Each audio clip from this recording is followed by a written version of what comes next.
What is going on, guys? Welcome back to another dividends video. In this one, you see I have XYLD up, but we're going to talk about Global X and which fund of theirs is the best and how do you choose which one to go with. So with that being said, let's go on ahead and jump right into this intro. I've been getting dirty money. Hey guys, thank you for watching this video. Don't forget to hit that thumbs up and subscribe. I'm putting out at least one video a week, giving you guys absolutely free content that's going to help you guys, whether it's long-term, short-term, just in finance and everything like that. So with that being said, let's jump back to the video. What's going on, guys?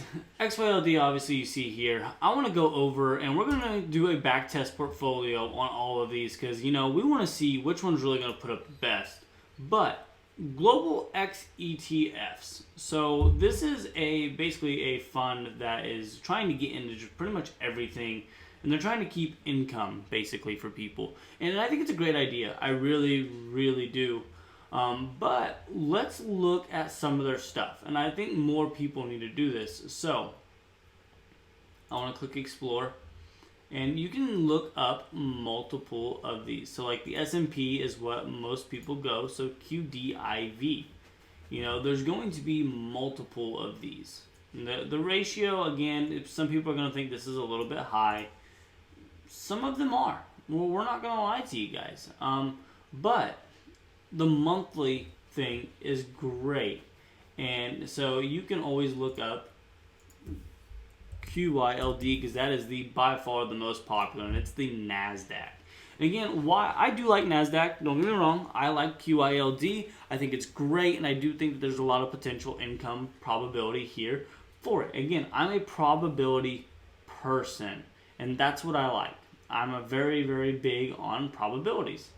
And you guys can see here what the indexes are doing here and things like that. So, but again, QYLD is going to be a lot of tech because the NASDAQ is covered with tech. So is the SPY and SPX, which is the S&P 500 basically.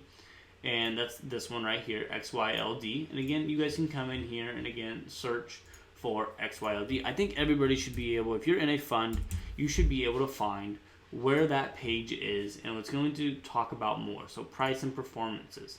That's what we want to be looking at. We want to see the performance here. And you can see the holdings in here. You guys can see, obviously, here, there's quite a bit of tech here. But you also see that you have Berkshire. You have Meta Platforms, which is going to be tech as well. But you also have JP Morgan and Chase. And you have others here. So why? But why do they choose Apple and Microsoft in these and Amazon? Well, because they can collect a lot of premium off of these. So if you guys don't know what these funds do here, and again, XYLD is just the S&P 500 that we're looking at here, is they buy these companies, the stocks of them, and then they sell or write covered calls on them, basically. And you can go and buy one of the calls that they're probably selling, and hopefully you make money off of it. But a lot of the times, these options go useless. And again, that's what I teach my students, guys. I have a whole course where we go over exactly how to play the odds and everything. So this is just a way to not do anything and allow somebody else to do it. You're going to pay them a little bit of a fee, of course, and just make money off of it as well. Again, you're not going to make as much as if you were wanting to do it yourself, obviously, because this is probably only going to make you 10 to 12% a year. But you can see they have 75 million wrapped up in Apple. They have 64 million wrapped up in Microsoft and 39 million in Amazon. Guys, these are huge chunks that they're allowed to mess with. You got a lot of household names here, and that's what's great about this. And they're able to buy. They basically own all these shares. Then they write covered calls and collect premium onto it, and that's how you get your monthly dividend. And that's how you're getting your 10% dividend yield pretty much every single year, which is fine. The only thing you have to be worried about, though, is, the max overall price. And is it worth it? So when we look at things, we like to compare it to SPY. So why I don't like RYLD, which is the Russell's version of that, the Russell, and then QYLD, which is the NASDAQ's version, and why I like XYLD more than the others, is mainly just because it has all these other companies here. And that's a big thing to me compared to is if we were going to go, and I want to go to QYLD just to show you guys this. And I think you guys should kind of know the diversification in all of these. So prices and performances. I think this is a great way to do this. Now let's go look at all their tickers. They don't have as much. They, again, are high into tech, guys. Now PepsiCo, obviously not as much of a tech company in Starbucks, but there's a lot of tech in the NASDAQ. So why I like or XYLD better than the rest is not just because, you know, they pay a good dividend and everything like that. The stock's holding up pretty well. And you guys can see here in 2022, it's not doing so great here for the actual annual returns. Or nothing really is, including SPY. But for this portfolio income. And we've talked about this before in multiple things. It's just, where do you really believe you want your money to be? Do you want it to be in tech? Do you want it to be in anything? Do you want the overall return? This is a big question too here. So the S&P 500, obviously, your account ends up being at $30,000, which is fine. Because you started at $10,000, you're putting $500 in. Where do we get the $500? I say $500 because that is what the average monthly car payment in America is. So if you can pay $500 on a car, you should be able to put $500 into your retirement fund. So that's where I get that. So $30,000 here, and then you have XYLD. That's only a couple grand behind it. And you're actually doing pretty well with it here. So that's where I get that. Now, overall, you're going to have more money with SPY. 100%. You're going to.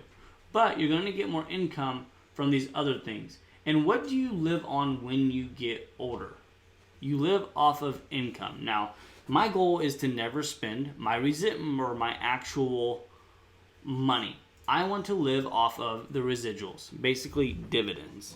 And that's why I invest into stocks like this, where I know I'm going to get a dividend.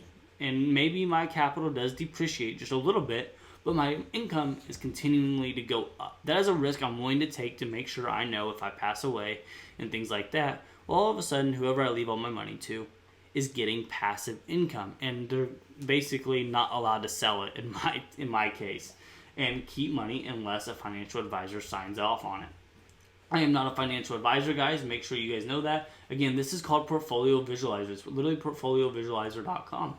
Again, know where your capital appreciation is coming from. Is it coming from dividends? Is it coming from the actual stock? And that's the difference here. If we look at SPY, you can remember this chart, and then come look at this one. And then come look at this. And this is your big thing here. So if we go to a 5-year, which is a little bit different, is you can see where we had the massive breakdown in 2020, but now we are way back over it and way at new highs, thanks to inflation. But if you go back to XYLD, you can see that it is not, it's not even fully recovered to where it was at these highs.